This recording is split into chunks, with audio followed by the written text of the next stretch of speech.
Bagaimana kabarnya Ustazah? Alhamdulillah, bikhair. Senang ya Bu bertemu lagi dengan para pencinta ilmu. Ya, tentu saja ya. Insya Allah pada pagi hari ini kita akan bersama-sama belajar lagi menjadi lebih baik dan lebih baik lagi.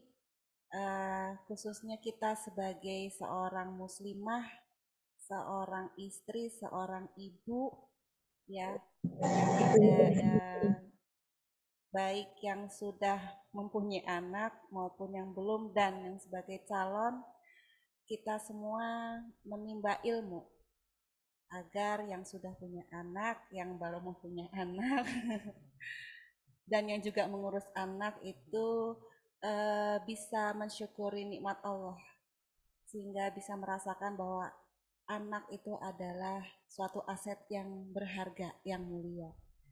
Mengurus anak itu bukan beban, karena di hari ini, di sistem kapitalis ini, subhanallah ya Bu, berita begitu marak gitu ya tentang anak, banyak yang terlantar, bahkan juga yang membuang anak atau yang bahkan melahirkan di luar menikah, sehingga kehadiran seorang anak itu tidak diharapkan, padahal anak itu sebetulnya adalah surga kita semua. Ya, benar. Iya, mari kita awali kajian ini untuk mendapatkan hidayah dari Allah dengan membaca Ummul Kitab Al-Fatihah. A'udzubillahi minasyaitonirrajim. Bismillahirrahmanirrahim. Alhamdulillahirabbil alamin. Arrahmanirrahim. Maliki yaumiddin. Iyyaka na'budu wa iyyaka nasta'in. Ihdinas siratal mustaqim. Siratal ladzina an'amta 'alaihim ghairil maghdubi 'alaihim waladdallin. Amin. Tafadhol Mas Ulay. Silakan.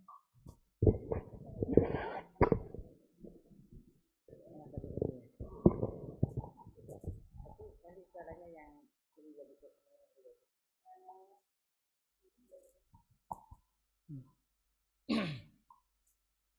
Assalamualaikum warahmatullahi wabarakatuh.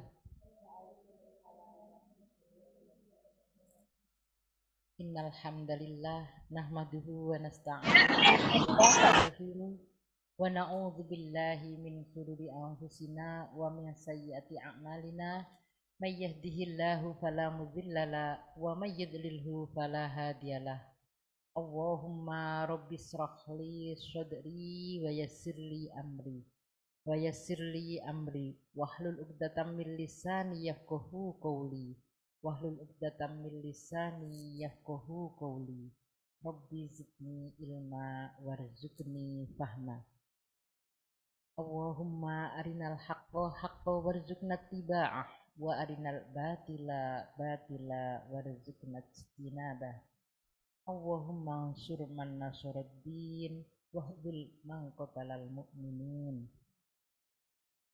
Alhamdulillahirabbil alamin. Kita membahas sesuatu yang sangat dekat dengan kita, ya. Anakku adalah surgaku. Jangan sampai anakku adalah nerakaku, gitu ya. Anakku adalah air mataku, gitu ya. Anakku adalah kesedihanku, ya.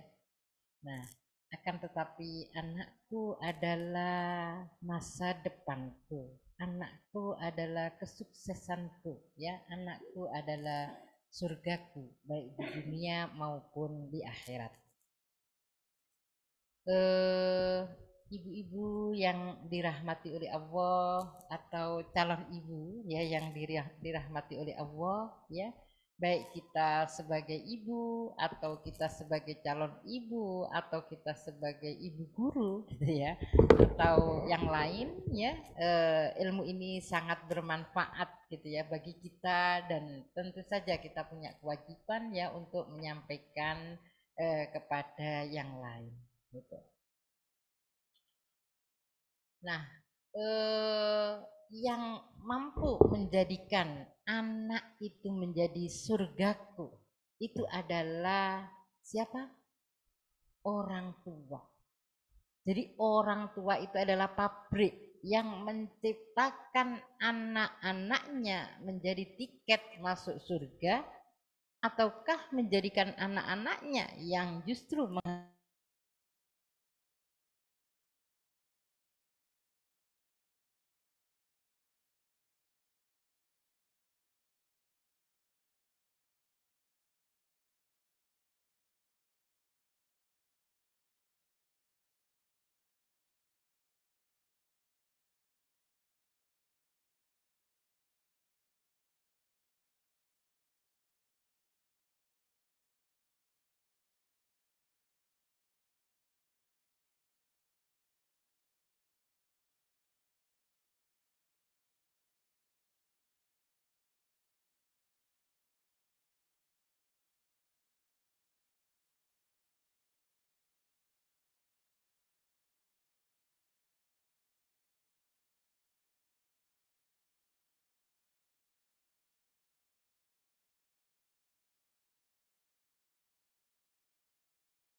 maupun yang berkaitan dengan pemerintahan, berkaitan dengan parenting, ya, berkaitan dengan akhlak gitu.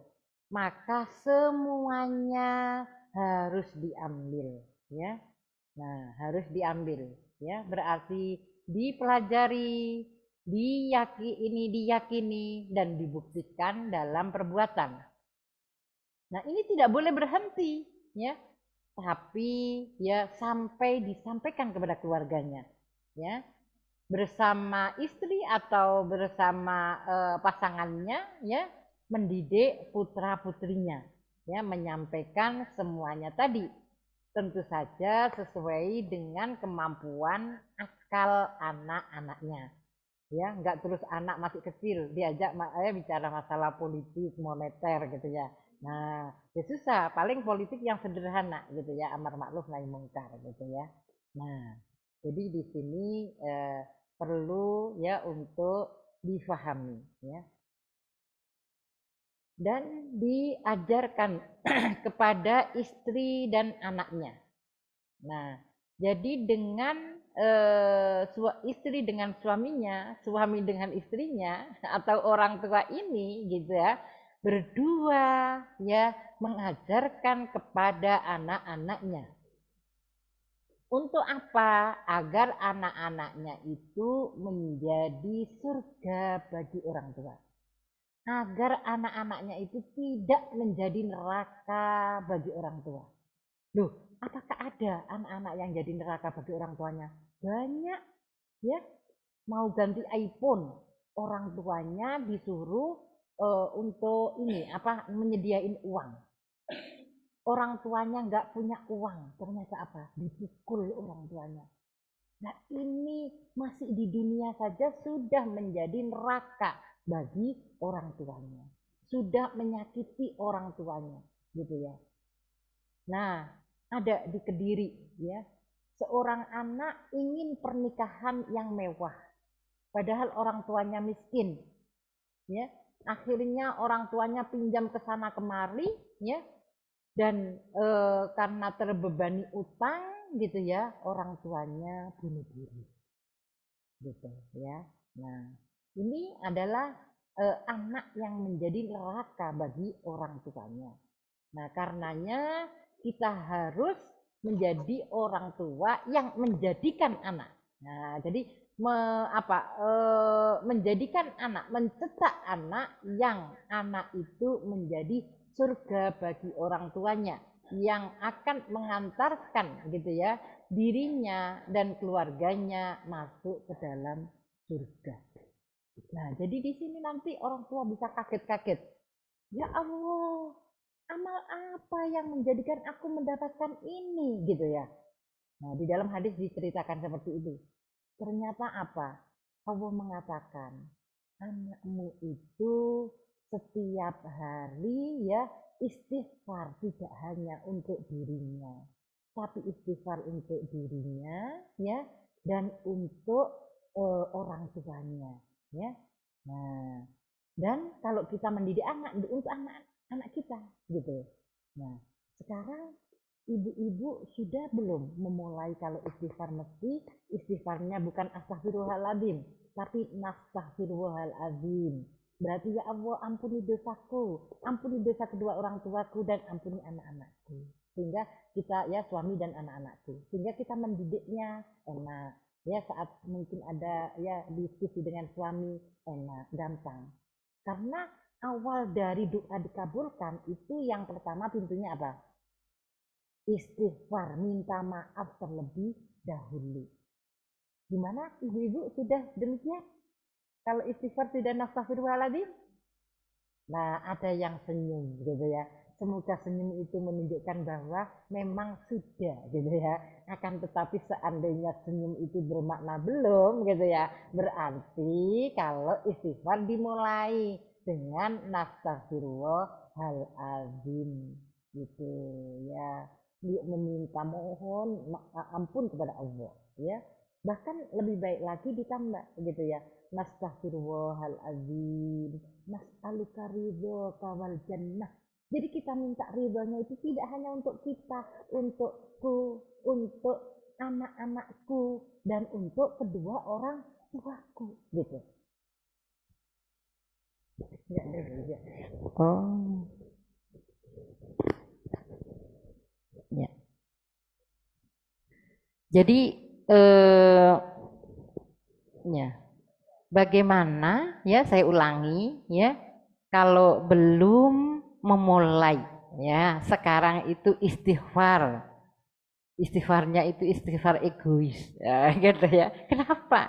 Lah yang istighfar untuk dirinya sendiri yang namanya itu istighfar egois. Nah, sekarang jadi istighfar gitu ya, jamaah gitu ya, atau istighfar ini ya apa untuk keluarga, bahagia untuk keluarga gitu ya. Nah, jadi istighfar untuk dirinya, untuk anaknya, untuk kedua orang tuanya. Ya. Minimal berapa? Minimal dalam satu hari 70 kali. Ya, kata Rasulullah dalam satu hari 70 kali. Kalau bisa, kalau kita ya pengen mungkin 1000 kali lah, dosaku banyak, ya boleh gitu ya.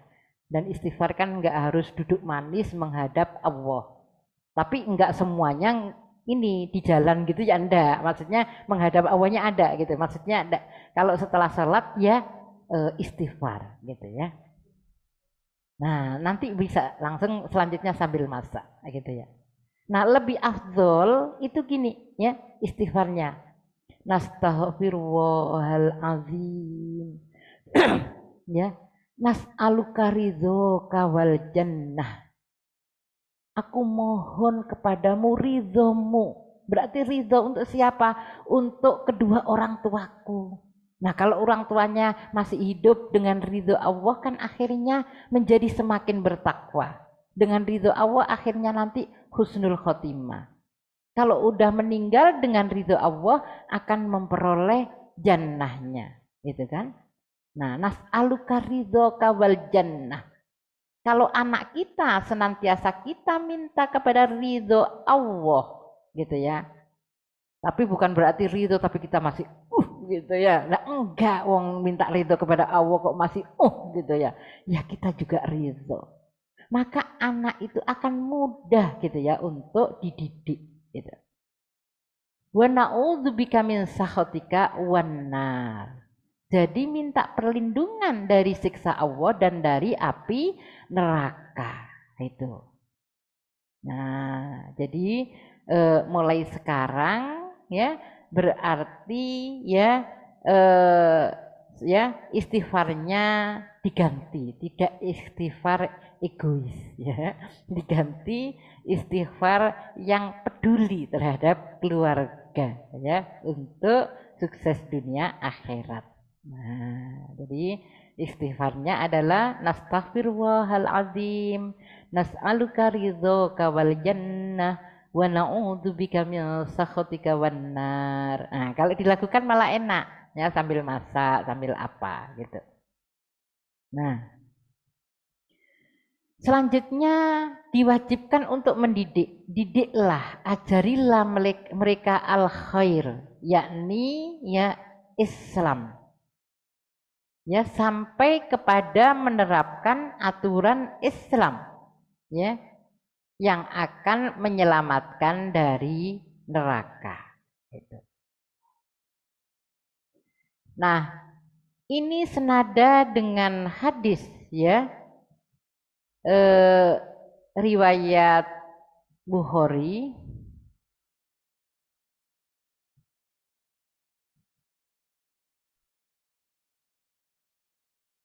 Nah, jadi dalam hadis itu ada disebutkan kullukum ra'in. Nah, jadi kalian semua adalah penanggung jawab. Wa kullukum mas'ulun an ra'iyati gitu ya. Dan ya kalian akan dimintai pertanggungjawaban ya. Nah, selanjutnya ada warrajulu mas'ulun ya. Wal majulu al rajulu ra'in ya ala ahli ya ala ahlihi. Jadi seorang laki-laki itu bertanggung jawab terhadap keluarganya. Selanjutnya di akhir itu wal mar'atu ra'yatun ala baiti zaujiha wa waladiha.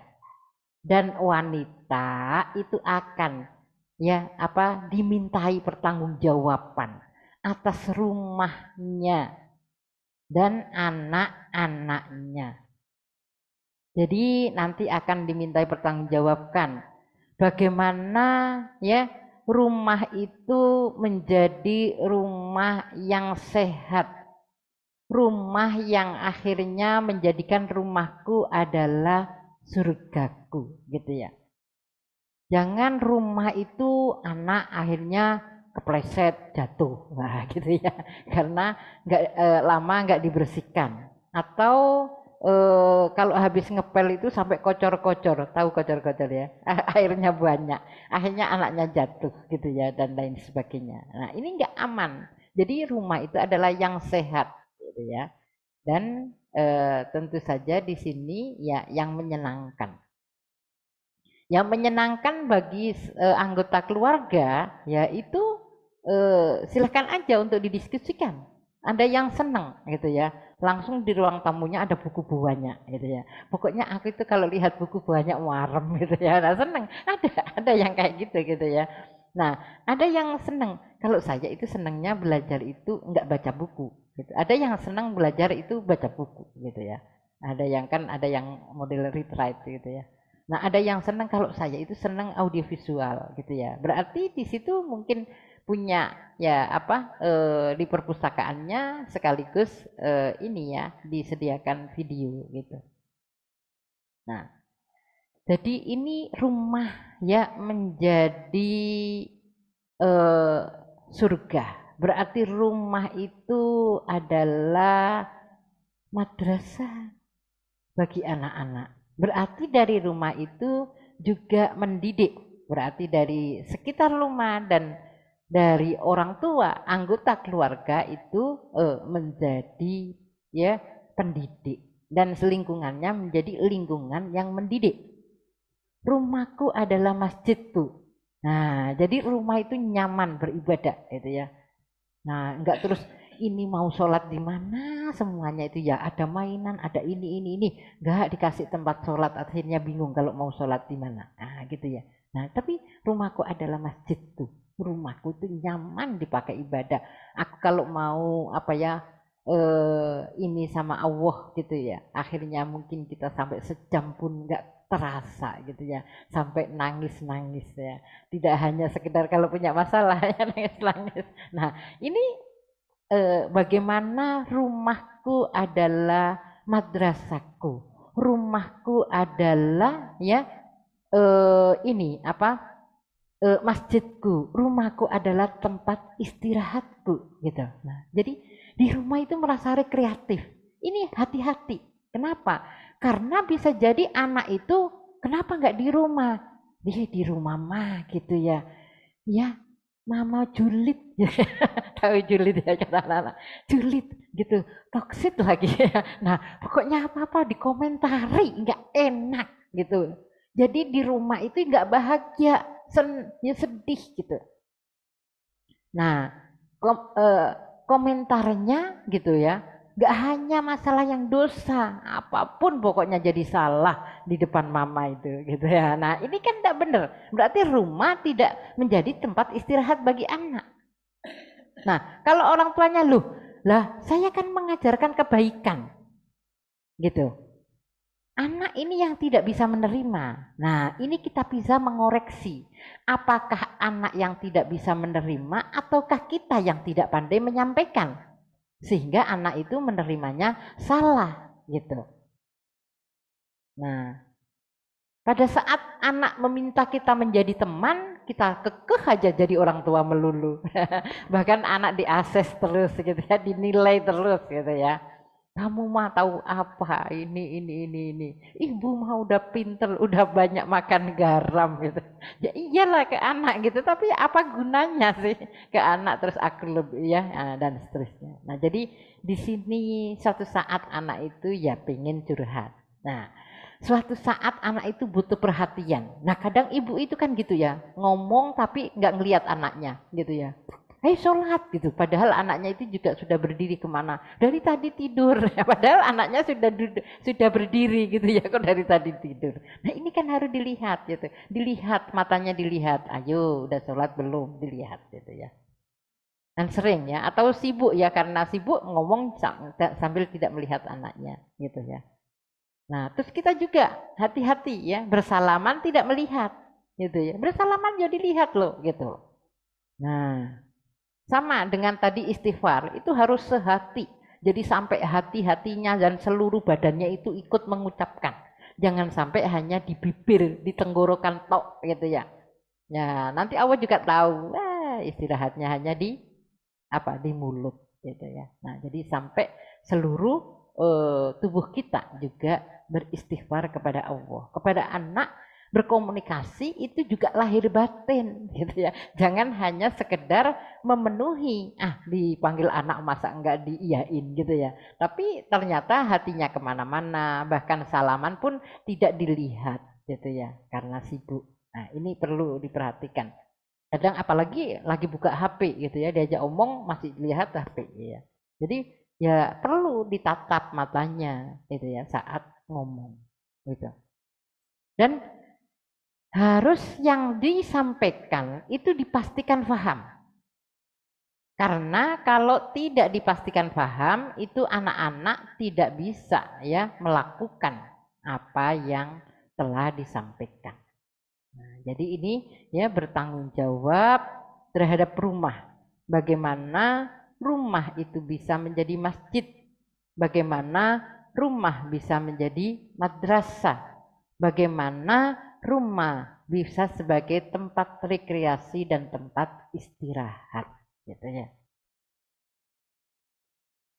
Nah, kalau begitu harus kaya dong. Di dalam rumah ada kolam renang. Ya tidak harus ya.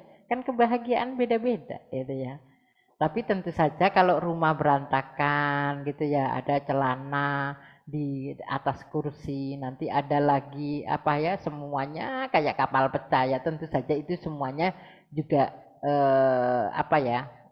ini ya, enggak menyenangkan. Seperti itu enggak menyenangkan. Nah, sekalipun relatif ya masing-masing beda, tapi secara umum berantakan itu ya tidak menyenangkan. Nah, dan ya rumah itu juga merupakan rumah sakit. Bukan rumah sakit, rumah sehat. Nah, gitu ya. Jadi rumah sehat ya. Jadi rumah sehat. Maksudnya apa? Maksudnya rumah itu ciptakan lingkungan yang sehat. Ada ventilasi sehingga enggak penuh dengan karbon dioksida gitu kan. Ya. Ada di situ ya makanan dipilih yang halal dan toyib ya. Nah, toyib itu tafsirnya sehat. Berarti makanannya adalah yang sehat dan baik gitu ya. Nah, terus juga mental, jangan bikin mental tidak sehat ke anak. Kamu mah bodoh, bisa apa? Tuh kan gagal lagi. Lah, itu yang namanya bikin mentalnya nggak sehat. Karena apa? Anak mendefinisikan diri saya itu bodoh. Beda kalau sama anak gitu ya. Kalau anaknya seumpama, anakku itu emang nggak pinter. Ya sudah, kalau anaknya nggak pinter, biasanya dapat nilai 6, kalau sudah dapat nilai 7 maka jempol 2. Bagus itu ya. Kasih hadiah, nanti ditingkatkan lagi gitu. Nah, wong anaknya ya IQ-nya itu memang nggak begitu tinggi, mintanya disamakan dengan anak tetangga. Seneng yang lirik anak tetangga, ya. Anaknya temennya. Kamu itu loh, ya itu lihat nilainya 9, 9, 9, 10 gitu ya. Nah, dan seterusnya. Ya. Nah, ini kan harus bahan bakunya itu loh ya. Karena sebenarnya ngolokkan diri sendiri kan ada bahan baku dari Bapak Ibu ya. Jadi bahan baku dari Bapak Ibu ya. Nah, ya kalau anaknya pintar malah bilang gitu ya, ini kan bisa nurun ya kan gitu ya, bisa seperti itu ya. Makanya hati-hati di sini ya. Jadi yang jelas bagaimana anak itu memang ya disuasanakan dengan suasana ya belajar yang menyenangkan, ya target-target yang diinginkan, asal dia sudah usaha maksimal maka perlu diapresiasi. Karena apa? Anak itu adalah individu yang berbeda satu dengan yang lain. Gitu. Dan Allah tidak pernah menghisap kodok. Allah tidak pernah menilai keputusan-keputusan Allah, takdir-takdir Allah. Tapi Allah itu ya menilai usaha manusia. Gitu. Nah, di sini jadi orang tua bukan stresor, ya.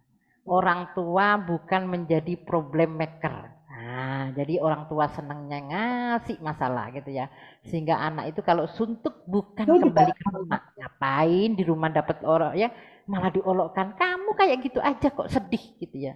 Nah, gitu ya. Nah, ini kan. Ya. Akhirnya apa orang tua? Iya kalau anaknya itu baik mungkin curhat ke gurunya. Nah, curhat ke ustazanya, curhat ke temennya yang sebenarnya baik. Nah kalau dia terus akhirnya, ya maaf, akhirnya mungkin main game, ketemu orang-orang yang bisa membuat dia bahagia sesaat, tapi melakukan keharuman. Nah ini kan rugi sendiri. Karena apa? Tidak menciptakan rumah itu rumah sehat lahir dan batin, mental dan fisiknya. Itu. Nah, jadi harus menjadikan rumah itu rumah sehat. Jadi rumahku adalah madrasahku. Ya. Jadi yang pertama adalah rumahku adalah surgaku, rumahku adalah madrasahku, rumahku adalah masjidku, rumahku adalah tempat rekreasi dan tempat istirahatku, rumahku adalah rumah sehatku. Kalau rumah sakit nanti nunggu sakit ya ada di rumah, ya rumah sehat aja ya. Nah, rumah sehatku itu ya. Nah, ini yang harus diciptakan. Karena bertanggung jawab atas rumah itu ya. Nah, ya tentu saja tidak ada di surga. Surga yang mana ya? Ini kok ada apa rumah kok berantakan kayak kapal pecah gitu ya. Nah, ini rumah surga kapling yang mana ini gitu ya. Jadi bingung gitu ya. Kok ada celana, sudah ada celana di atas kasur, masih ada gitu ya. Baju yang di atas kursi masih ya. Pokoknya ya sampai ya semuanya kan ada tempatnya ya. Sandal ada tempatnya sendiri, sepatu ada ya sama sandal ada tempatnya sendiri ya. Baju ada tempatnya sendiri, baju kotor ada tempatnya sendiri gitu ya. Baju setengah kotor, setengah kotor ya. Nah, ada tempatnya sendiri. Nah, dan seterusnya. Nah, ya. Jadi itu yang perlu dilakukan. Selanjutnya adalah terhadap anak-anak, yakni ya melakukan pendidikan terhadap anak. Nah, ini bersama dengan suami dan perempuan gitu ya, atau istri, ibu gitu ya. Ini mendapat porsi yang banyak. Maksudnya adalah secara operasional. Nah, jadi kalau kurikulum keluarga dibicarakan, visinya apa? Pengen jadi anak seperti apa? Oh, aku nanti pengen anakku itu gitu ya menjadi ya ini apa fakifiddin ya. Jadi hafal 30 juz, terus nanti selanjutnya ke Mesir ya dan seterusnya ya berarti ya tahapan-tahapan sekarang seperti apa gitu ya. Nah, nanti kalau anaknya nggak mau, bagaimana cara persuasif ya kepada anak sehingga menerima tanpa merasa dipaksa begitu ya. Nah, ini semua dibicarakan, kurikulum keluarga itu dibicarakan dengan suami. Tapi pelaksana harian gitu ya, itu adalah istri. Nah, bagaimana kalau anak sudah di boarding? Tetap nanti kontrol gitu ya. Sejauh mana visi keluarga itu tercapai gitu.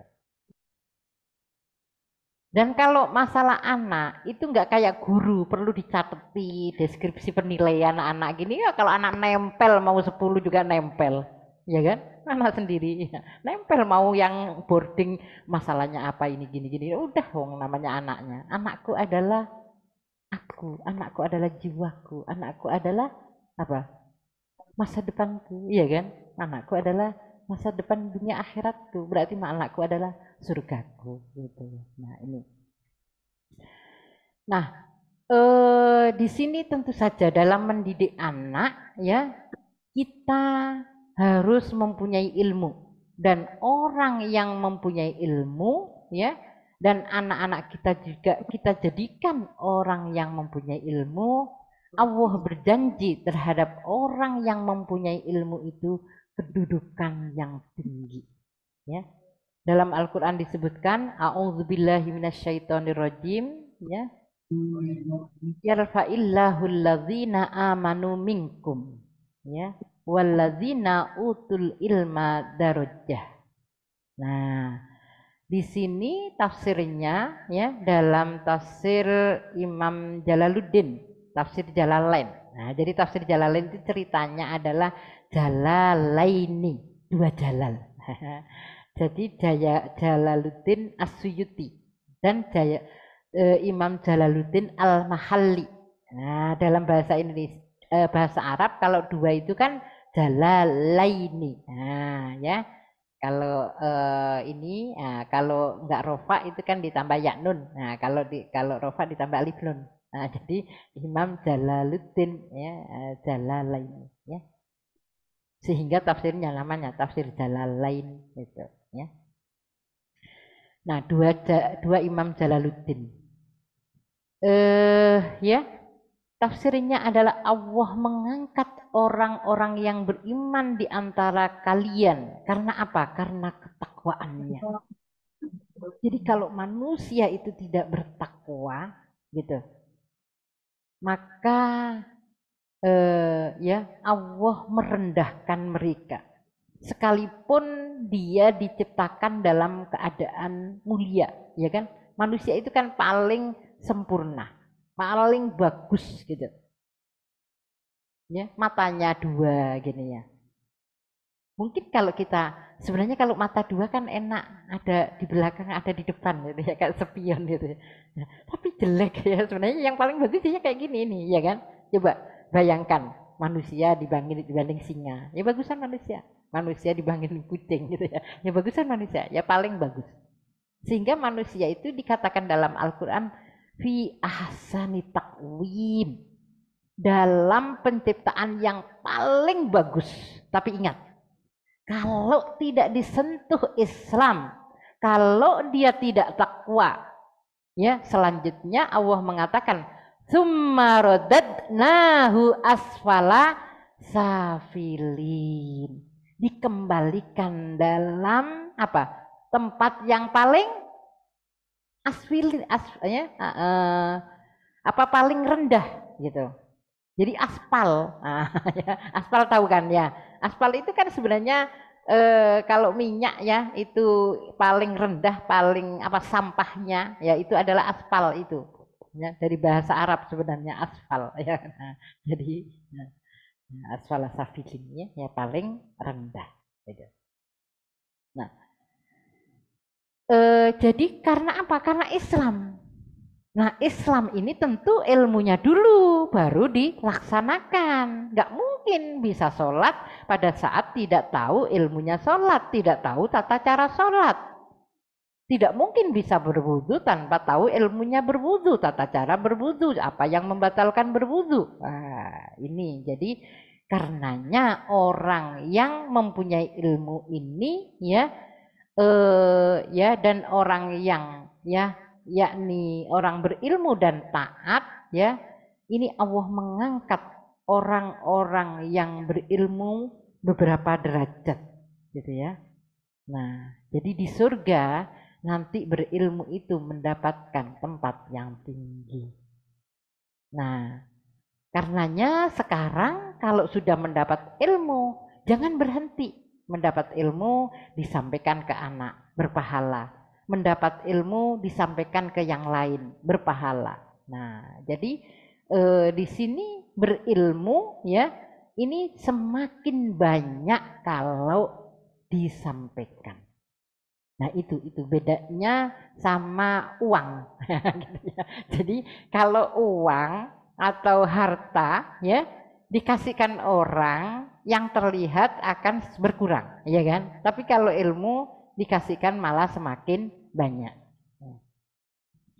Walaupun harta kalau ikhlas Allah membalasnya ya gitu ya. Tapi di sini yang terlihat ya. Kalau ilmu langsung ya akan semakin banyak. Nah, selanjutnya ya kita harus paham bagaimana cara memperpanjang umur amal kita. Itu. Ya. Sekarang ibu-ibu baik yang di Zoom ya maupun yang hadir di sini kira-kira umur kita yang paling banyak berapa? Rata-rata. Berapa? Oh, ada yang bilang 90 ya? Nah, itu angka harapan hidupnya tinggi deh ya. Gizi bagus. Nah, jadi ya terlepas dari ini ya kalau berpatokan pada hadis Rasulullah, umur umatku 60 sampai 70. Sedikit yang di atas 70. Semoga kita termasuk yang sedikit ya, yang di atas 70. Jadi sedikit yang di bawah 60, sedikit juga yang di bawah 70. Di atas 70 dan di bawah 60. Itu sedikit. Ya. Tapi yang paling banyak adalah 60 sampai 70. Nah, berarti kalau umur-umur saya ini ya umur ba'da asar ya. Ba'da asar ya. Nah, kita bisa untuk mendapatkan umur ibadah kita. Sampai kapan? Sampai berjuta-juta tahun. Sampai kapan? Sampai bermiliar-miliar tahun. Sampai yaumul qiyamah. Itu kita bisa umur amal kita tidak hanya sampai 60 atau sampai 70. Bahkan 70 itu pun ternyata baru ibadah umur 20. Terus 20 sampai 70 banyak tidur juga gitu ya. Banyak ya beraktivitas yang mubah gitu ya. Nah, caranya bagaimana? Agar umur amal kita tadi sampai berjuta tahun, sampai bertriliun tahun, sampai yaumul qiyamah gitu. Ada caranya. Pengen tahu caranya? Pengen tahu nggak? Nah, kalau pengen tak lanjutkan. Nanti khawatir aku udah ngomong panjang lebar, nggak ada yang pengen tahu. Nah, umur amal panjang gitu ya. Jadi bukan sekedar panjang, tapi panjang. Kalau bahasa Jawa gitu ya, jadi kalau panjang gitu ya. Kalau jamak ini, kalau di dalam bahasa Arab gampang ya jamak tinggal dikasih ini. Nah, tapi kalau bahasa Jawa itu jadi panjang gitu ya. Nah, jadi amat sangat panjang sekali ya, bisa sampai triliunan tahun sampai yaumul qiyamah. Caranya adalah bagaimana amal menjadi amal jariyah. Nah, amal jariyah itu adalah ya ilmu ya yang ya disampaikan kepada orang lain dan orang lain ini melaksanakan dan juga menyampaikan kepada orang lain terus sampai yaumul qiyamah. Nah, anak kita itu bagaimana ya kita berikan ilmu yang menjadi amal jariyah. Nah, jadi kalau anak kita sekolahkan ya di sekolah Islam, kita fasilitasi untuk ikut kajian ya. Nah, terus selanjutnya anak kita melaksanakan dan menyampaikan kepada temannya dan anak kita menyampaikan kepada anak cucu kita. Itu menjadi amal jariyah bagi kita atau tidak? Menjadi amal jariyah. Sekalipun yang ngajari gurunya. Jadi yang ngajari gurunya, kita hanya ngasih fasilitas. Bahkan kita yang nyiapin bawa nasi ya. Kita yang nyiapin nasinya, nyiapin makanannya, nyiapin baju seragamnya dan seterusnya. Kita dapat pahala. Ya. Tapi kita tetap ikut mengontrol. Ya. Nah, selanjutnya kalau yang menjadi ya gurunya adalah kita. Seumpama, wah sayang kalau Al-Fatihah itu nanti diambil alih oleh gurunya. Maksudnya anak itu jangan sampai wudhu dan sholat itu diajari gurunya. Saya ajari sendiri. Karena tiap hari aja wudhu berapa kali. Tiap hari saja sholat baca Fatihah berapa kali. Kalau nggak melakukan sholat sunnah saja sudah 17 kali. Maka kalau saya ajari, lah kan lumayan itu pahalanya ke ibu gitu. Walaupun kalau diajari guru, ibu juga dapat pahala dapat pahala amal jariah dari sisi fasilitas yang disiapkan, tapi jauh banyak pahalanya pada saat ngajari sendiri. Nah, di sini kita harus ambisi, tidak menjadi orang yang ambisi mendapat pahala yang luar biasa terhadap ya anak-anak kita. Sehingga inilah anakku adalah surgaku. Jadi ini peluang yang besar untuk mendapat surga yang paling tinggi. Caranya adalah bagaimana anak ini menjadi amal jariah. Pada saat anak itu mengerjakan, tidak berhenti anak itu mengerjakan. Sampai ya anak itu ya menyampaikan juga kepada yang lain, ya menyampaikan kepada keluarganya, menyampaikan kepada anak cucunya. Karenanya di sini orang tua tidak boleh berhenti menuntut ilmu. Kalau berhenti menuntut ilmu, nanti pada saat anaknya sudah rumah tangga, udah kalah pinter, udah nggak bisa dikasih ilmu lagi gitu. Nah, kalau dari sekarang menuntut ilmu, nanti banyak sisi-sisi yang anaknya nggak bisa gitu ya, orang tua yang ngasih gitu.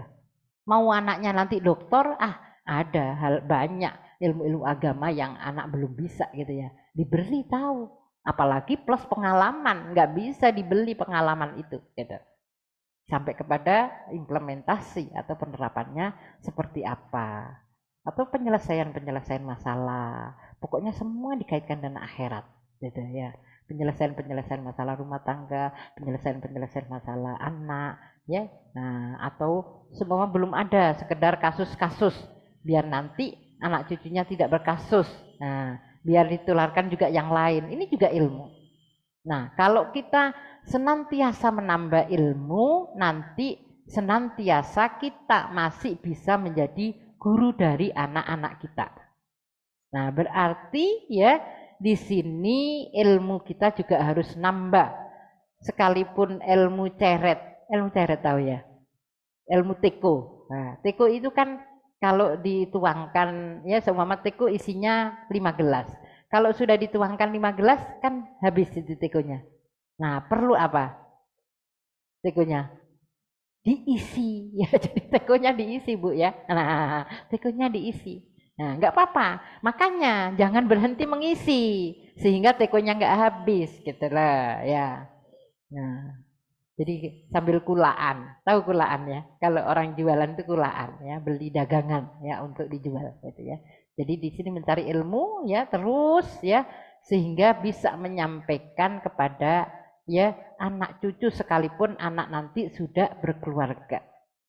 Lihat bagaimana pada masa sahabat. Kalau hadis itu kan an abihi, an jadihi. Ya, berarti ayahnya ngasih apa? Ngasih hadis. An jadihi dari kakeknya ngasih hadis gitu. Nah, hadis itu kan berkaitan dengan banyak hal. Ada yang berkaitan dengan akhlak, ada yang berkaitan dengan politik, ada yang berkaitan dengan moneter, ada yang berkaitan dengan ekonomi ya. Nah, berkaitan dengan semua hal gitu. Semua ya ada dalam Al-Quran dan hadis. Nah, ini luar biasa ya. Sehingga nanti jangan sampai dari nenek dapat apa? Dapat nasi kebuli. Ya gitu toh. Ya iya nasi kebuli ya iyalah, jangan ilmu aja. Maksudnya ya ada dari kayak sahabat itu loh, dapat hadis ya. Hadis tentang seumpama bisa aja tentang adab peperangan, hadis tentang ya bagaimana ya masalah ekonomi, hadis tentang mendidik anak dan seterusnya. Nah, jadi dari nenek tidak hanya mendapat oleh-oleh nasi kebuli gitu ya. Nah, ya. Jadi dari nenek tetap menjadi gurunya. Dari nenek mendapat ilmu.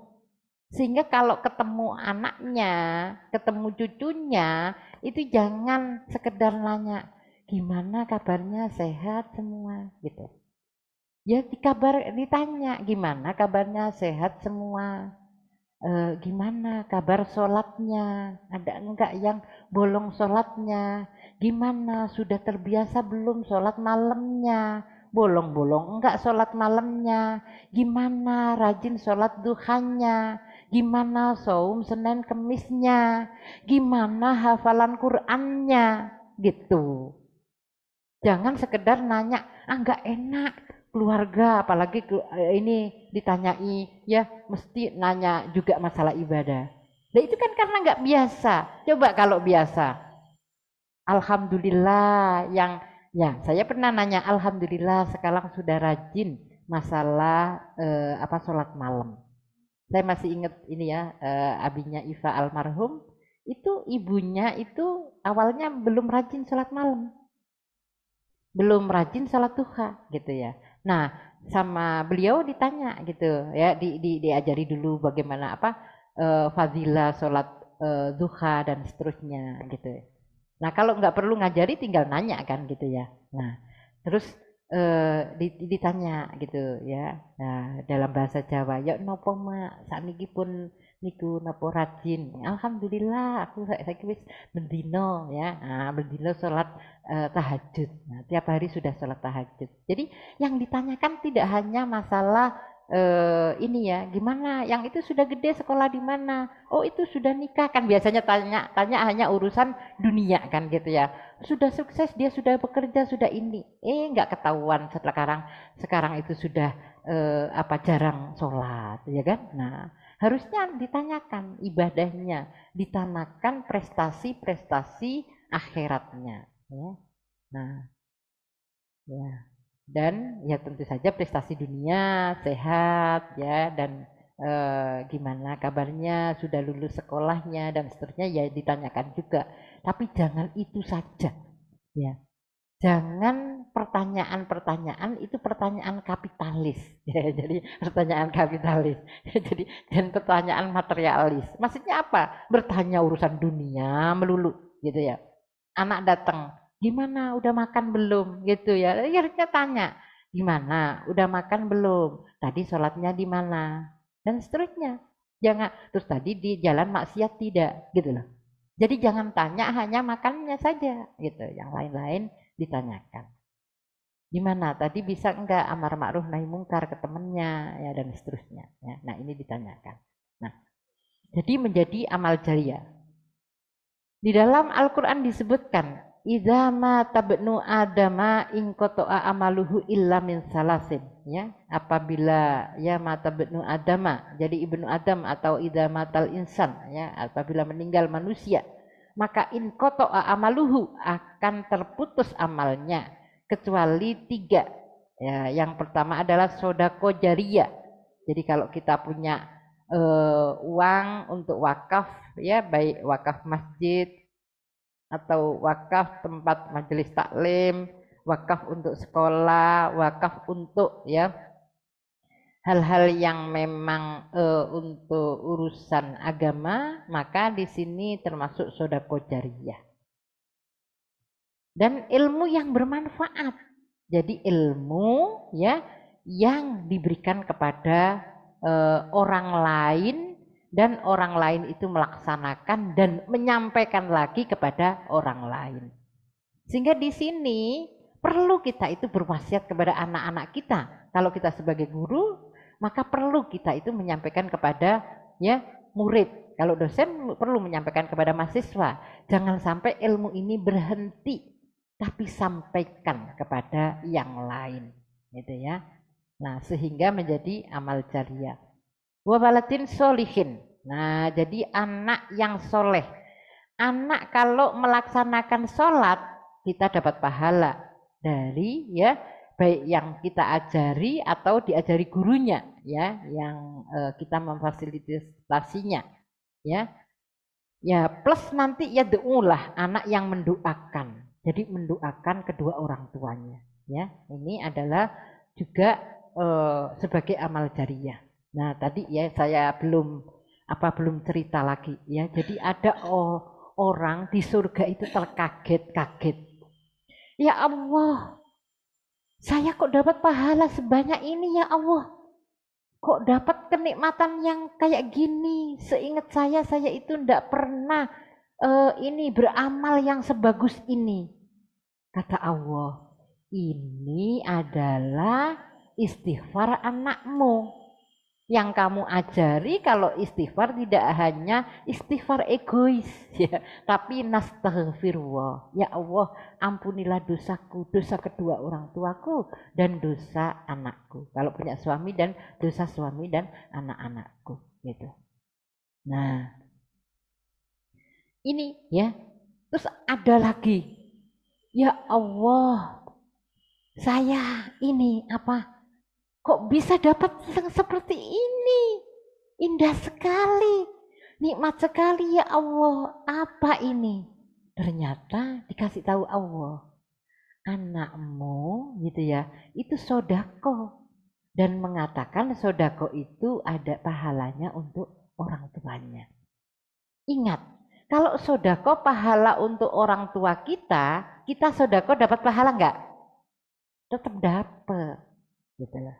Enaknya itu tetap dapat. Seperti kita baca Fatihah untuk orang tua kita. Kita baca Fatihahnya dapat pahala enggak? Dapat. Orang kita juga dapat kiriman, gitu ya. Nah, saya itu masih ingat ya, beli apukat gitu ya, beli 1,5 kilo, gitu. Nah, ternyata sama orangnya ditambahi 1 apukat. Ya. Orangnya bilang, ini saya tambah, ini untuk orang tua saya. Ya Allah, jadi bukan orang yang kaya, maksudnya nunggu kaya, sodako untuk orang tuanya. Apel, ya Pak, apukat 1 itu pahalanya untuk orang tua saya, orang tuanya ngasih ke saya. Saya bukan ini ya, bukan ya senang juga dikasih apukat gitu, tapi bukan itunya. Saya ya Allah, ini kan orang apa jualan, bukan kayak orang-orang berilmu begitu, bukan gitu loh. Tapi ya Allah, ini luar biasa. Berarti orang tuanya didik baik itu. Masa ngasih 1 apel untuk orang 1 apukat untuk orang tuanya pahalanya. Saya heran, orang di pinggir jalan gitu ya, jualan apukatnya. Nah, ya. Jadi luar biasa. Ya, jadi berarti di sini apa? Menyempat-nyempatkan, nggak nunggu kaya, nggak nunggu punya uang banyak, sodakoh ke berapa orang gitu, enggak ya. 1 apukat ya untuk orang tuanya. Nah, orang tuanya bisa jadi dapat kiriman. Kok tambah nikmat lagi? Iya, anakmu itu ya sodakoh apukat, gitu kan? Terus pokoknya kebaikan-kebaikan yang dialamatkan kepada kedua orang tua ini menjadikan orang tuanya semakin tersenyum di surga. Ya, inilah ya, menjadikan anakku adalah surgaku, menjadikan anak itu sebagai amal jariyah. Ya, kita bertanggung jawab terhadap ya rumah dan terhadap anak-anak kita, maka rumah kita jadikan bagaimana rumahku adalah surgaku, rumahku adalah masjidku, rumahku adalah madrasahku, rumahku adalah tempat rekreasiku dan tempat istirahatku. Yang terakhir, rumahku adalah rumah sehatku.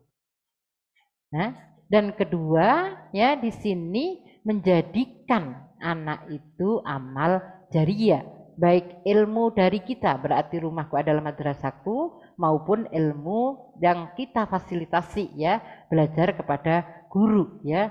Tapi di sini senantiasa kita contohkan, senantiasa kita ingatkan bahwa ilmu itu tidak berguna, bahkan membakar diri kita dengan api neraka pada saat ilmu itu tidak diamalkan dan tidak disampaikan kepada yang lain dan orang lain didorong untuk mengamalkan. Ya. Baik, semoga bisa difahami ya. Saya kira cukup. Wabillahi taufiq wal hidayah waridho wal inayah. Wassalamualaikum warahmatullahi wabarakatuh. Waalaikumsalam warahmatullahi wabarakatuh. Alhamdulillahirabbil alamin. Masya Allah, di-refresh ya kita semua. Mungkin dari yang sebelum-sebelumnya kita sudah pernah mendengar dan sekarang kita diingatkan kembali untuk mengamalkan kembali apa yang sudah kita dapat dari Ustazah. Ustazah bisa menemani kami sampai pukul berapa Ustazah? Atau boleh, silakan aja. Ya. Silakan Umahat kalau ada yang mau didiskusikan. menjadikan apa ya, mindset kita anakku surgaku itu ya, mungkin di zaman kapitalis sekarang ini tidak Anakku mudah ya. adalah ini investasiku gitu. Jadi kalau kuliah itu bagaimana setelah itu uangnya balik, ya kan? Nah itu ya, subhanallah ya. Jadi banyak pengaruh yang negatif ya di sistem kapitalis ini. Silakan kalau ada yang mau ditanyakan, didiskusikan, eh, apa ya, mungkin yang berprofesi sebagai ibu guru misalnya, biasanya menghadapi murid yang berbagai macam nih karakter. Yang di forum Zoom ada yang mau ditanyakan? Belum ada. Yang hadir nih ada Bu Delia, ada Bu Dani, di absen nih. Ayo Bu, Bu Sani.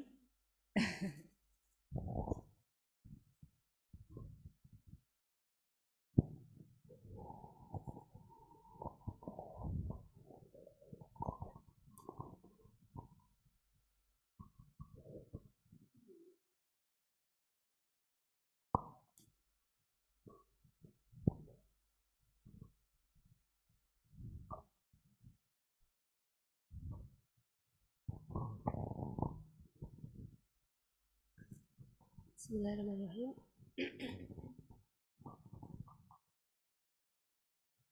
Terima kasih atas kesempatannya ya.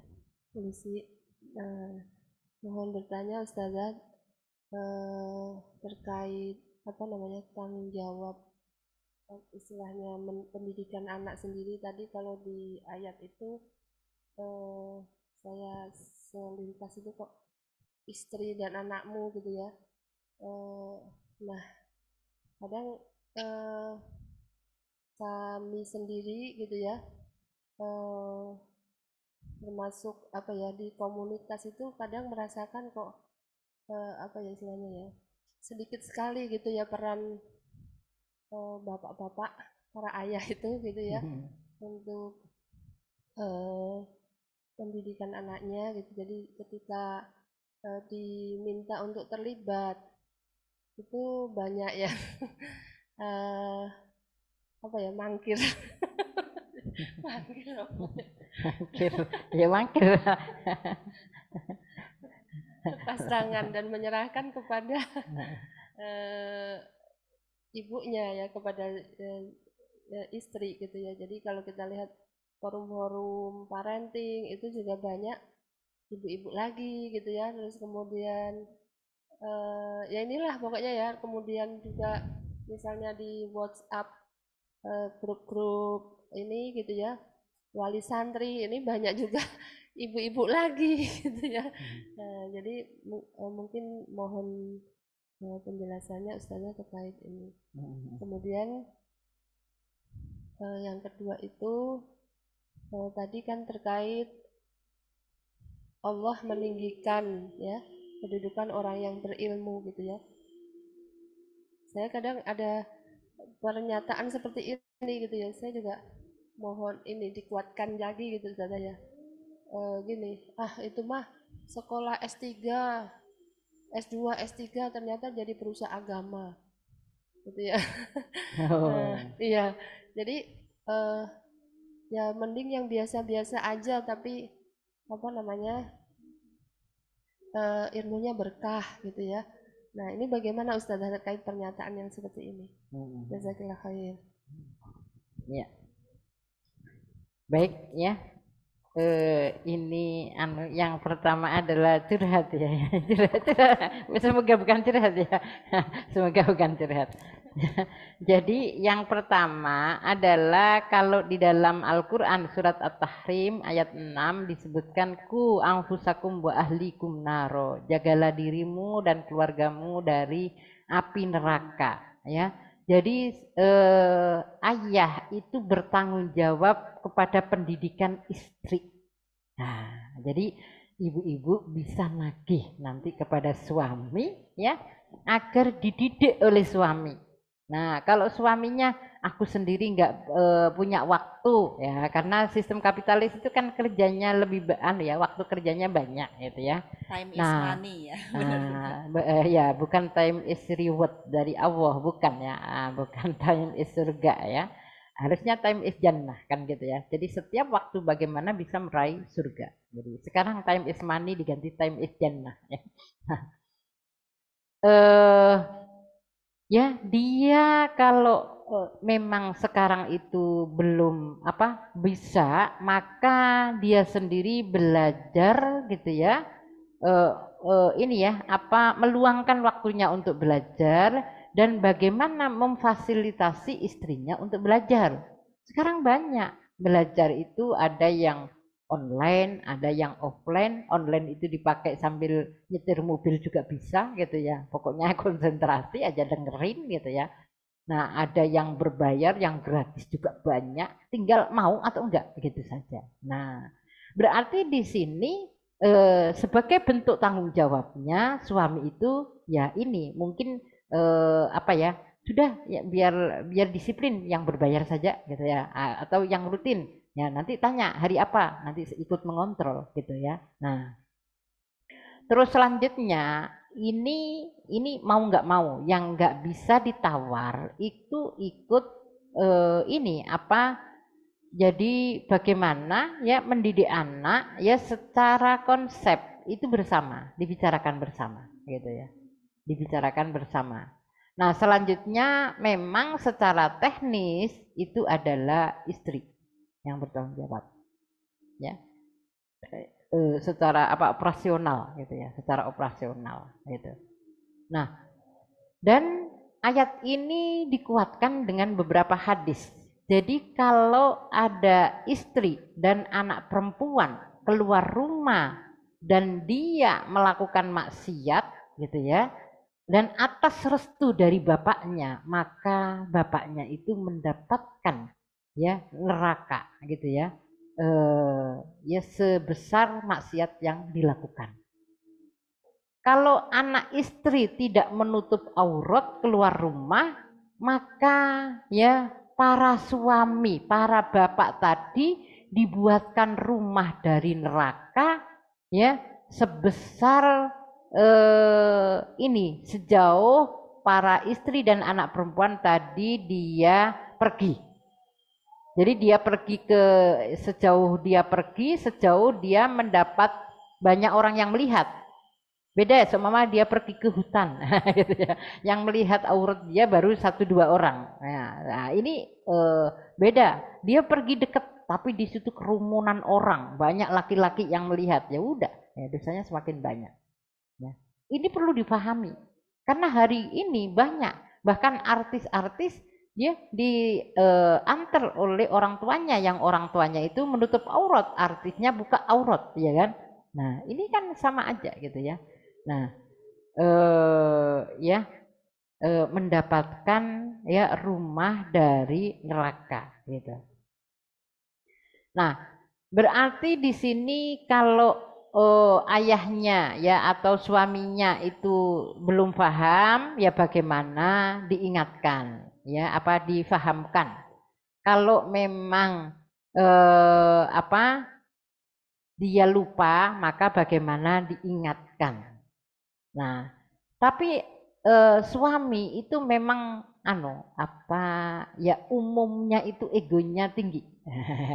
Nggak mau yang namanya suami itu merasa di bawah istri gitu ya. Nah, pengennya di atas istri, walaupun ya di sini faktanya lebih pintar istrinya gitu. Nah, karenanya istri juga perlu memelihara ego suami gitu ya. Maksudnya ya memang laki-laki itu seperti itu gitu loh.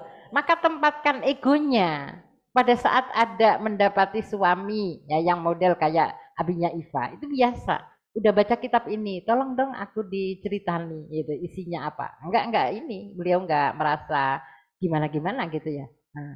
Nah, nggak merasa kok diajari istri, enggak gitu, seneng aja, malah dia ini nuntut gitu, kan nggak sempat baca sebanyak itu gitu. Nah, tapi kalau dia modelnya itu nggak mau, maka sekalipun istri itu bisa memahamkan, ya jangan difahamkan sendiri, nanti tengkar. Oh, dia lebih percaya sama ustadznya ini. Ya udah, ustadz ini yang di ini. Oh, dia lebih senang sama ustadz itu, walaupun ustadz ini lebih pintar, tapi dia itu srek sama ustadz itu, gitu ya. Nah, lebih kena. Ya udah sama ustadz itu, gitu. Oh, dia itu lebih gampang kalau diomongin sama bapaknya. Udah tak bisii bapaknya, ya, bapak mertua dibisii, biar bisii anaknya. Dan seterusnya. Pokoknya tahu. Oh, dia mah kalau sudah ibunya yang ngomong, wis semua dituruti. Ya, udah melalui ibunya, gitu ya. Nah, jadi sabda umi gitu ya.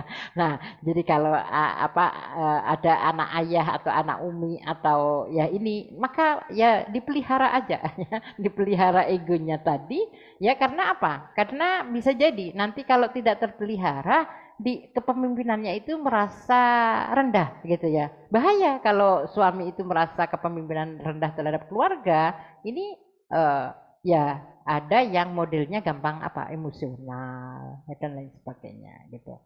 Nah, jadi di sini yang jelas bagaimana cara berubah itu melihat pasangan masing-masing ya, modelnya seperti apa. Yang penting tetap menyampaikan tetap menyampaikan judulnya adalah rumahku adalah surgaku, istriku adalah surgaku, anakku adalah surgaku gitu. Nah, jadi enggak, wah kalau istri itu menyampaikan amar ma'ruf nahi mungkar, ini kok jadi berubah, istriku adalah nerakaku gitu ya. Nah, ini jangan gitu ya. Pokoknya judulnya itu adalah istriku adalah ya surgaku, anakku adalah surgaku ya. Jadi judulnya adalah rumahku adalah surgaku gitu. Nah, ini ya. Dan nanti bahaya juga, anak tidak ada sosok dari ayah ya. Nah, jadi ada ya. Nah, selanjutnya Allah itu meninggikan orang-orang yang berilmu ya, sebagaimana ya yang disebutkan dalam Al-Qur'an ya. Ya.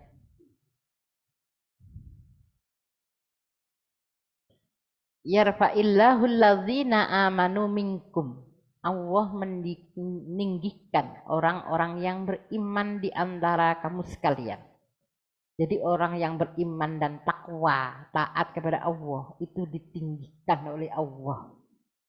Sholatnya itu lahir batin, ya, nggak inget jemuran, nggak inget anak-anak, nggak inget apa, ya, khusus sholatnya, ya.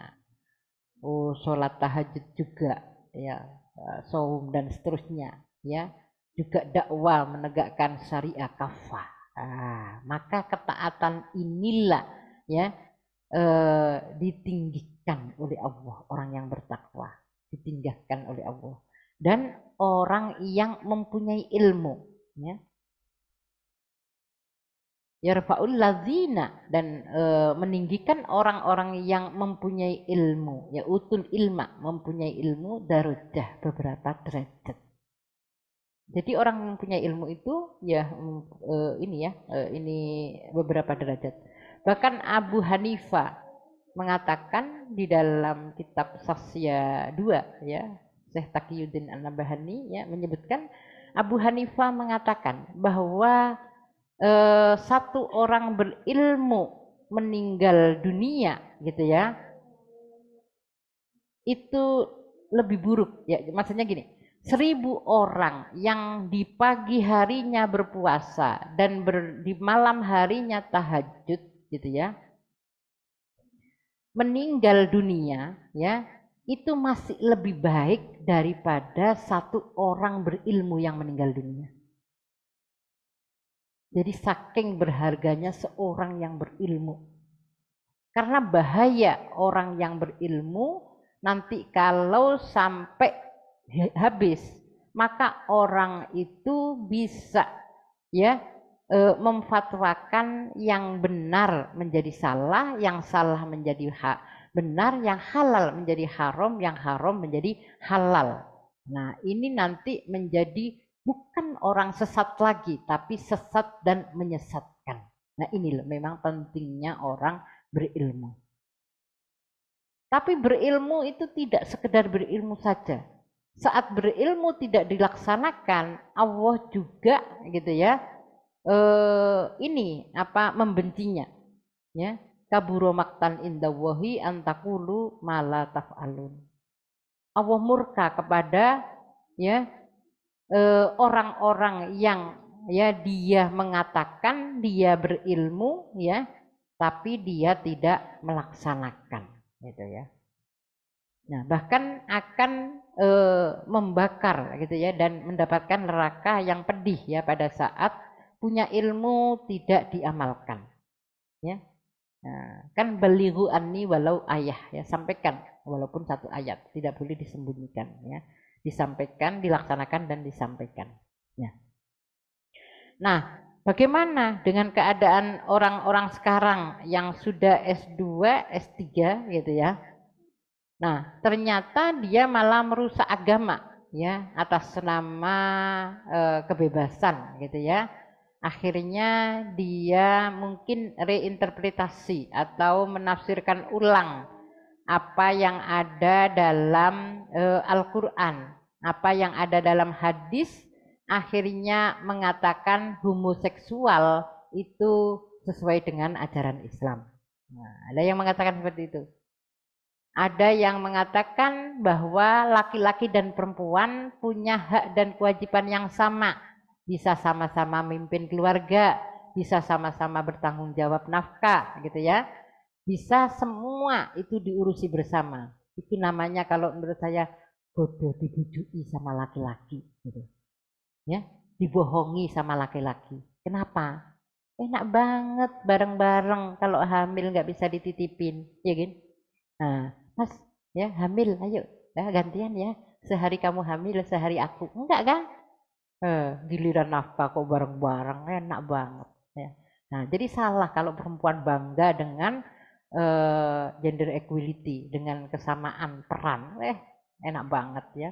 Kalau menyusui ya nggak bisa gitu ya, dibagi. Kalau anak nangis gitu ya, malam itu enggak terus. Udah sekarang itu karena abinya di rumah, kalau nangis malam pokoknya urusan abi. Emang ini ibu bisa tidur kalau anaknya sakit nangis, ya kan? Ya pasti ke ibu lah gitu ya. Makanya ya rugi ya kalau disamakan, itu ya. Nah. Dan masih banyak lagi. Nah di sini bukan berarti tidak berguna gitu ya. Kalau ada yang kuliah tinggi gitu ya. Nah maka justru ya berguna gitu ya dan berpahala lebih banyak pada saat memang ilmu yang didapatkan bukan ilmu sesat menyesatkan, tapi adalah ilmu yang ya sebagai suatu cahaya yang menerangi kepada yang lain gitu. Kalau sekarang tidak begitu paham tentang bagaimana reinterpretasi ya atau penafsiran ulang, memakai metode hermeneutika yang akhir atau memakai metode penafsiran makna kumakza, nggak akan bisa mengatakan bahwa itu salah. Paling cuma salah. Salahnya apa? Ya pokoknya salah gitu ya. Beda tapi kalau mengatakan ya mengatakan bahwasannya salah gitu ya. Nah, metode hermeneutika itu dulu dipakai metode Bible. Jadi pada saat Bible diselewengkan, banyak orang-orang yang wanita-wanita pada masa itu kalau ini ya, kalau berzina itu sampai alat vitalnya ditusuk sama besi panas gitu ya, dan seterusnya. Akhirnya orang-orang itu reinterpretasi terhadap Bible karena Bible ini sudah tidak sesuai dengan ini ya tidak manusiawi, tidak sesuai ya dengan keinginan manusia, tidak membahagiakan manusia. Maka dirubahlah Bible itu dengan metode hermeneutika gitu ya. Nah, ternyata ya di sini ada kaum muslimin yang mengikuti metode hermeneutika. yakni menafsirkan ulang yang ada dalam Al-Qur'an. Nah, padahal yang namanya Al-Qur'an dan penafsirannya itu harus berasal dari penafsiran yang telah ditetapkan oleh Al-Qur'an. Ya, penafsiran yang ditetapkan oleh Al-Qur'an itu penafsiran yang ditafsirkan oleh Al-Qur'an atau ditafsirkan oleh hadis atau ditafsirkan oleh kata-kata sahabat. Ya, contohnya, ya, seumpama dalam Al-Qur'an, kutiba alaikumusiyam kama kutiba alal ladzina min qablikum la'allakum tattaqun. Maka takwa ini sama Imam Ibnu Katsir mufassir ditafsirkan gitu ya, bahwasannya ditafsirkan dalam ayat yang lain, ya. Nah, ditafsirkan bahwa bertakwalah kepada Allah dan janganlah kamu mati ya illa wa antum muslimun. Nah, ini tafsir yang diperbolehkan. Tafsir yang lain yang diperbolehkan adalah penafsiran yang ditafsirkan dengan ijtihad bahasa, ya, dengan kata-kata. Ya, seumpama ar-rijalu qawwamuna 'alan nisa, laki-laki itu sebagai pemimpin wanita. Rijal di sini itu bukan kata-kata dari rojil pejalan kaki yang mencari nafkah. Tapi rijal di sini adalah laki-laki. Nah, secara bahasa. Sehingga pencari nafkah itu tidak boleh berganti ya dari laki-laki ke perempuan atau sama-sama wajib mencari nafkah, tapi kembali bahwa hanya kewajiban laki-laki. Nah, jadi diharamkan oleh Allah menafsirkan yang tidak sesuai dengan penafsiran yang ada dalam Al-Qur'an.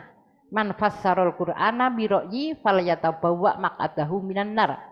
Barang siapa yang menafsirkan dengan hawa nafsunya, dengan pendapatnya, maka dia ya tidak ini ya ini ya hendaklah mengambil tempat duduknya ya di neraka.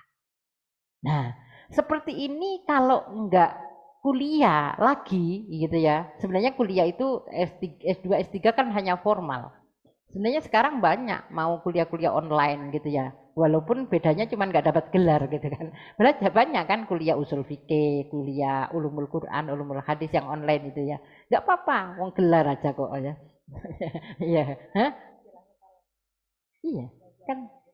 Maksudnya nggak harus di tempat kuliah ya. Ya kalau yang di formal, baik di formal maupun di non formal, ya tetap harus mencari ilmu yang memang ilmu itu sahih. Ya, kalau kita belajar bagaimana Thariqah Islam Bidarsi, ya, mengajar bagaimana prinsip-prinsip pengajaran Islam, itu yang pertama adalah harus dipastikan sahih. Yang mau kita berikan itu harus sahih. Berarti kalau kita dapat ilmu harus dipastikan sahih. Nah, kalau kita sudah tahu, oh di kampus itu mengajarkan ilmu yang macam-macam, ya, maksudnya itu ketampuran liberal, gitu ya. Nah, maka berarti kita harus cari benteng terlebih dahulu sebelum masuk di kampus itu, gitu. Nah, kalau kita tidak atau anak kita, ya kita berdosa. Kalau membiarkan, ya kita dimasuki ide-ide yang bukan dari Islam, karena nanti akan mempengaruhi mindset dan selanjutnya akan mempengaruhi tingkah laku. Baru mempengaruhi mindset sudah berdosa kan, karena berpikir itu harus sesuai dengan akidah Islam dan berbuat juga harus sesuai dengan akidah Islam. Karenanya di sini gitu ya, ya bahwa kuliah S2 atau S3 atau menambah ilmu lagi tidak harus di bangku kuliah, ya bisa mungkin ikut kajian ya online usul fikih, ulumul Quran, ulumul hadis, atau mungkin ekonomi Islam dan lain-lain sebagainya gitu ya. Nah, semuanya itu penting gitu ya, karena kualitas amal itu dibutuhkan oleh kualitas ilmu yang benar. Bahkan ya amal tanpa ilmu itu tidak akan diterima oleh Allah ya. Dan amal dengan ilmu itu memang akan mendapatkan nilai yang kualitas amal itu terbaik gitu ya. Dan ya ini ya di samping ya dapat pahala gitu ya. Jadi kan kalau pahala kualitas amal itu kan ada pahalanya minimal 10, maksimal itu kan 700 gitu. Sehingga orang yang ya paham ilmu ini lebih banyak yang bisa dilakukan tanpa bentuknya sebuah amalan ya. Maksudnya dia bikin tulisan, dia menyampaikan ilmunya, udah dapat pahala gitu. Ya, jadi tetap penting gitu ya, dan wajib ya, wajib menuntut ilmu dan tidak harus bentuknya formal. Ya, formal itu hanya masalah dapat gelar sama tidak aja.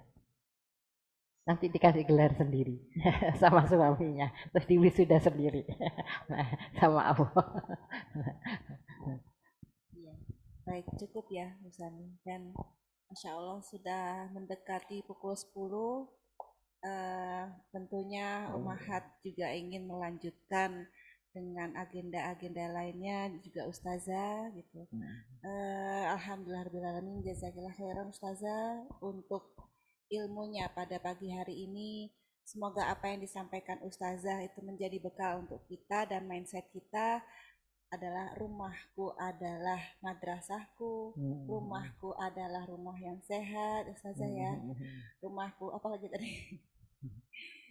Rumahku adalah masjidku gitu rumahku ya. adalah tempat aku beristirahat atau rekreasi, dan rumahku adalah rumah sehatku. Rumah sehat. Sehat lahir batin. Lahir batin ya. Jadi betul-betul nyaman dan mendapatkan ridha Allah Subhanahu wa taala, dan kita senantiasa seperti yang disampaikan Ustazah tadi menjadi orang yang terus semangat untuk mencari ilmu ya, sehingga nanti akan bisa disampaikan lagi ke anak kita dan menjadi amal jariah kita, dan pahalanya akan mengalir ketika anak kita maupun yang disampaikan lagi oleh anak kita itu dilaksanakan.